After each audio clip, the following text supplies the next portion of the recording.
Will your business model work in this environment? Is it cost effective, I guess? Okay, so yes, absolutely. And it actually goes to what something that Robin said, which is that there's a reason that we're talking about multi-mobile. Yeah, the question was, does this environment, cold, snowy part of the year, work in our business model?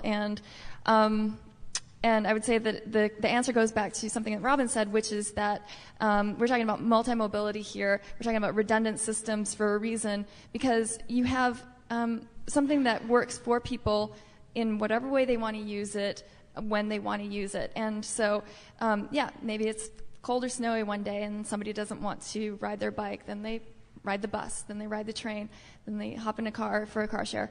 One of our facilities is in Seattle. It's wonderfully used throughout the year. Of course, there is a seasonal dip, but it absolutely is something that bicycling happens all year round. And I would also add that bicycling, the top 7 or 8 bicycling cities in terms of mode share are in the northern half of our country. So, and Europe, yeah. Other questions from, Amsterdam is one of the, Amsterdam is often held up as one of the models for cycling, and certainly Amsterdam's weather is not necessarily conducive to cycling, and yet it is a city that in the next few years will probably become completely non-car based. Question?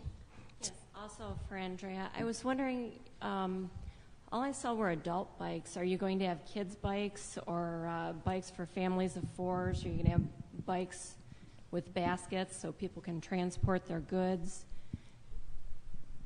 That sort of thing.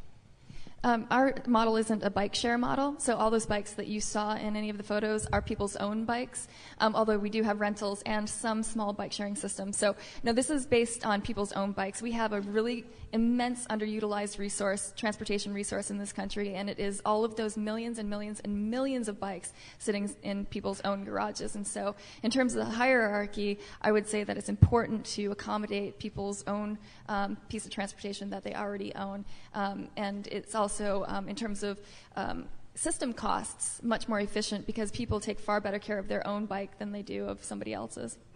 I have a question over here. Okay, Judy Masuda, the gentleman from India. Part of your urban planning, your remarks were to motivate. You were talking about different income levels. And all of you, how do we educate?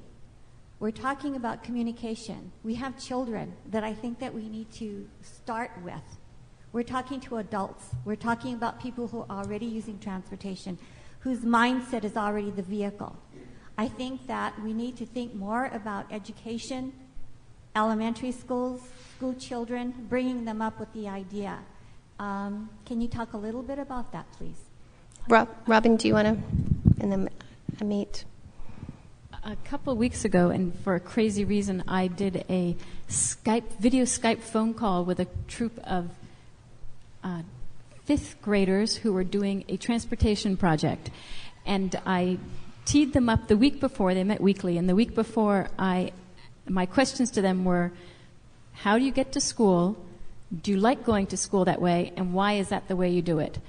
And so there's a colleague of mine, Doug Foy, and he has a statistic which one of you guys probably know the real one, but I think in 1950, 60% or 80% of children got to school by bike or by foot, and today it's 90% are going by car or by bus.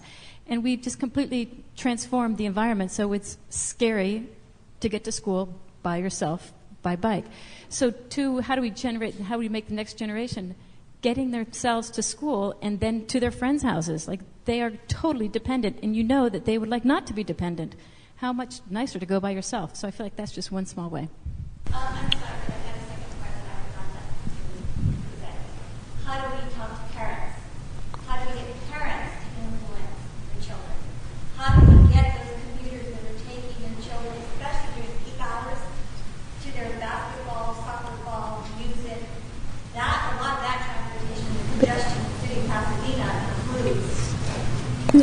So the question is how do parents become educators for their children as well? Robin, do you want to take that? Or? Well, I'll just give my one-line answer. We have to make cars overtly cost what they really cost, and then parents will be coming up with other alternatives. Great. Dan, do you want to? Oh. Well, I suggest that teaching kids is a really good idea, and then kids can be really good at tugging on the parents' sleeve at the breakfast table and having them be the agents of change. We've got probably time for 2 more questions, so I'll take the question on the left-hand side. Yeah, can you hear me? Just talk into the mic. Okay. Yeah. My question is for Robin. As a young person, as a student, I see a lot of people who are really excited about this open source and open sharing thing, but I also see IBM and Ford here who may not have the greatest incentive to be sharing information, and that's a very real concern, and they want to appeal to their stockholders, and we understand that. Do you know if there's work being done to figure out how costs can be, or how profits can be distributed when your sources are coming from so many different places and you're gathering information from a lot of different ideas? So I think the question should be to Naveen and to David, since they're the ones who are from those companies. Oh, yes. So the open standards is what we're talking of here, and that's, there's a lot of companies, including IBM, is completely very, very supportive of that. In fact, everything that we do is open standards, and what that basically means is everything that you build, you need to know how it communicates with anything else. So whether it's getting in information, it's doing some function, and sending out information. You need to know what the inputs are, what the outputs are, so that anything else that it needs to connect to, everybody knows how to do it. So, so for example, the iPhone apps, the reason why it's so successful, it's an open standard. Everybody knows if they build something to that standard, it will work with everything else that complies with that standard. So, yeah, it's everything that we do follows that. It's an open standard. What you might be referring to is something, which is open source, where everything is all open. It's completely, so yeah, that we obviously like to protect that because that's what our business is based on. But what we build needs to work with everything else. And yeah, true, there are many systems today that are proprietary, that means it doesn't follow an open standard, which makes it difficult. It works as a closed system pretty well and efficiently, but you cannot make it work easily with other things. It's not as interoperable. So open standards, a lot of supporters. I'm sure Ford is the same thing you talked about. David, do you want to pick up on that? Yeah, in 1903, when we opened our first plant and did mass production, we provided mass transportation. We provided transportation for the masses. Our sink is wide open. We're in a partnership with University of Michigan right now.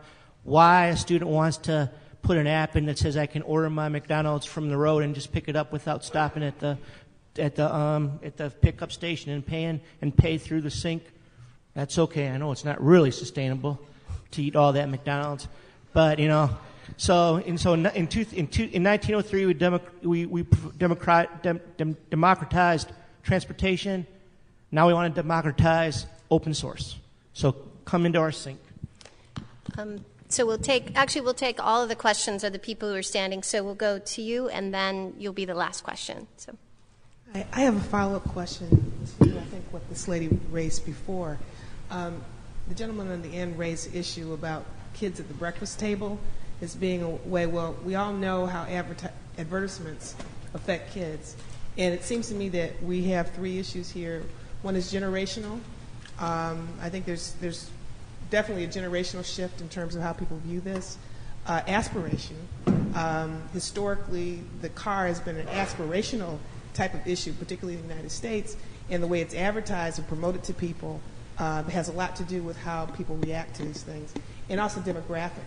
So in terms of how you all are working in the media, and maybe you answer this question more than anybody else in terms of how the media affects how people view it, and even in the younger generation, because kids are going to school in places in the car, not in carpools, with their individual parents, et cetera. So somehow this looks like there are 2 different things working at one time. And I'm curious in terms of how any of you see this in terms of the effect of